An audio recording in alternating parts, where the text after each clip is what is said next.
A young soldier was on a routine patrol when a single snake bite changed everything. When he reached our ICU, he looked completely stable. He was awake, talking, and breathing normally. But inside his body, his blood had almost completely lost its ability to clot. We gave him anti-snake venom once, then twice, but nothing changed. Then, during the third treatment, his heart suddenly went into a dangerous rhythm. His muscles stopped responding, and within minutes, we had to put him on a ventilator to keep him alive.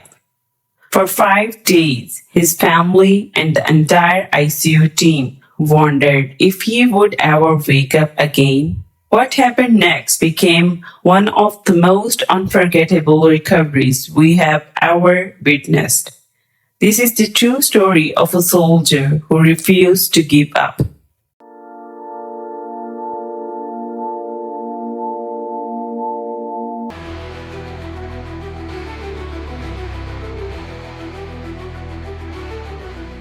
Imagine you are on a routine patrol. The sun is setting. The air is quiet. You are walking through rough red terrain with your team, completely focused on the mission. Then, in just fraction of a second, everything changes. A venomous snake strikes. At first, it doesn't seem like much, just a bite, just two tiny puncture marks. The soldier remained calm. He continues moving with his team, believing he'll be fine. But inside his body, a silent battle has already begun. When we first received the call from emergency department, we were informed that a young soldier was being transferred to our intensive care unit after suffering a venomous snake bite during field patrol. The medical report said something interesting. The patient was awake. His blood pressure was stable. His heart rate was acceptable. He was breathing on his own. In other words, he appeared relatively stable. But in critical care medicine, appearance can be incredibly deceptive. Sometimes the sickest patients don't look critically ill until they suddenly collapse. And this soldier was one of those patients. When he arrived in the ICU, we immediately began a complete assessment. His airway was clear, his breathing was adequate, his circulation appeared stable. Neurologically, he was fully conscious. Everything looked reassuring on the surface. But we knew the real danger wasn't what we could see. The real danger was hidden inside his blood. So we ordered an urgent series of laboratory tests. Minutes later, the results arrived and they completely changed the situation. His blood clotting profile was really abnormal. His blood had almost lost its ability to clot normally. This is the one of the most dangerous effects of a certain venomous snakes. Instead of simply causing pain and swelling, the venom attacks the body clotting system. The proteins responsible for forming blood clots became damaged or consumed. Without proper clotting, even minor internal bleeding can become life-threatening. Bleeding into muscles, bleeding into stomach, bleeding into brain, every minute's matter. Although the soldier still looked stable, his laboratory results told a very different story. The venom was winning. There was no time to waste. We immediately prepared the most important treatment available, anti-snake venom, also known as ASV. This medication is designed to neutralize the venom before it causes irreversible damage. It is one of the few treatments that can actually stop the progression of a snake venom inside the body. However, ASV isn't a simple medication. It carries its own risk. Some patients develop severe allergic reactions, Others experience dangerous heart rhythm disturbance. Some can even go into shock during the infusion. Because of these risks, every dose must be administered under close monitoring. We connected the soldier to continuous cardiac monitoring. Emergency medications were prepared. Resuscitation equipment was kept at the bedside. Everything was ready. The first cycle of anti-snake venom began. For hours, the ICU team carefully watched every heartbeat, every blood pressure reading, every oxygen level. Fortunately, the first infusion was completed successfully. No allergic reaction, no arrhythmias, no major complications. Everyone breathed a small sigh of relief, but our work wasn't finished. We repeated his blood laboratory tests, hoping the venom had finally been neutralized. Instead, the results were disappointing. His blood clotting profile remained dangerously abnormal. The venom was still active, which meant only one thing: he needed another cycle.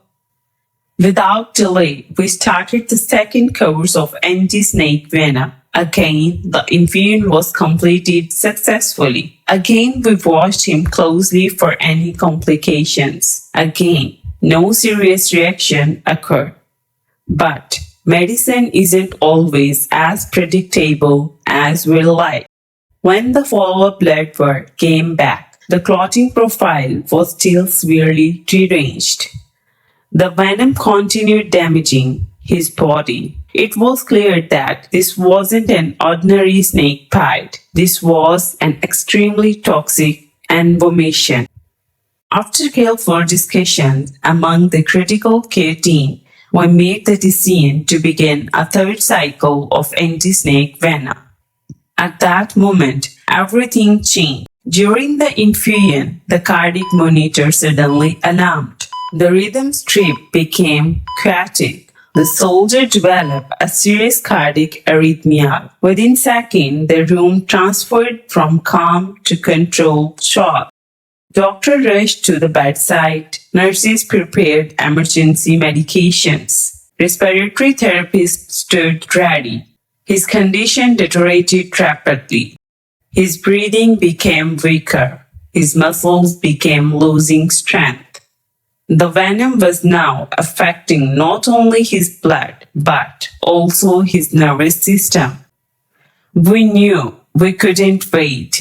The safest decision was to secure his airway before complete respiratory failure occurred. He was electrically intubated. A breathing tube was carefully inserted into his airway. He was connected to a mechanical ventilator. Now the machine would breathe for him while his blood fought the venom. Over the next several days, the battle became even more difficult. His neuromuscular function deteriorated significantly. The muscles responsible for movement became weak. Even the muscles needed for breathing had been affected. This is one of the terrifying effects of certain snake venoms. The toxin interrupts communication between nerves and muscles. The brain sends command, but the muscles simply cannot respond. Meanwhile, his clotting profile remains severely abnormal. The ICU team continued monitoring him around the clock. Blood tests, ventilator settings, kidney functions, liver function, electrolytes, heart rhythm. Every hour brought new challenges. And throughout this time, the anti-snake venom therapy continued. Every decision was made carefully. Every medication was given with precision. Every small improvement was celebrated. By the fifth day, one important decision had to be made. The team realized he would likely need mechanical ventilation for an extended period. Keeping an endotracheal tube in place for too long increased complications. So, we performed a tracheostomy. A surgical opening was created in his neck. to place a tracheostomy tube directly into his windpipe. For many families, hearing the word tracheostomy can be frightening, but in reality, for patients requiring prolonged ventilation, it often improves comfort. It allows better airway care, it reduces complication, and it can make recovery easier. The procedure went smoothly. Now, all we could do was wait and hope. 3 days after the tracheostomy, something remarkable happened. The nurses noticed tiny movements. At first, they were almost impossible to see. A slight finger movement, a small response, then stronger movements followed. His neuromuscular function was returning. The venomous grip on his nervous system was finally beginning to loosen. For the ICU team, these tiny movements meant everything. Recovery had begun. Day after day, his strength continued improving. His breathing became stronger. His blood tests gradually normalized. Most importantly, his clotting profile finally started recovering.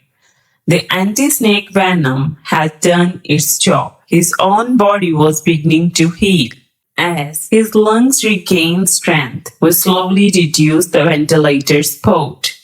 This process is called weaning. It requires patience. Move too quickly and the patient may fail. Move too slowly and recovery can be delayed.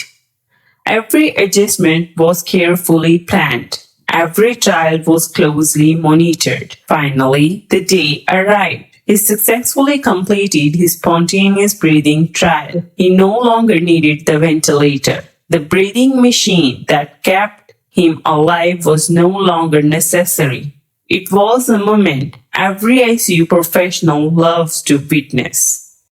Over the following days, he continued improving. He began sitting up, then standing, then walking with assistance. His smile returned, his confidence returned, and eventually the day everyone had been waiting for arrived. He was stable enough to leave the intensive care unit as he was transferred to the general ward. The atmosphere inside the ICU was different. There were smiles, relief, and quiet pride. Because this wasn't just another patient. This was a young soldier, someone who had dedicated his life to protecting others. Now, it was our turn to protect him, and together he survived. People often think victories only happen on battlefields, but sometimes the greatest victories happen inside an ICU. Behind closed doors, surrounded by ventilators, monitors, infusion pumps, doctors, nurses, respiratory therapists, and countless moments where hope refuses to disappear. This young soldier fought one of the nature's deadliest weapons, not with a rifle, but with courage, medicine, teamwork, and determination.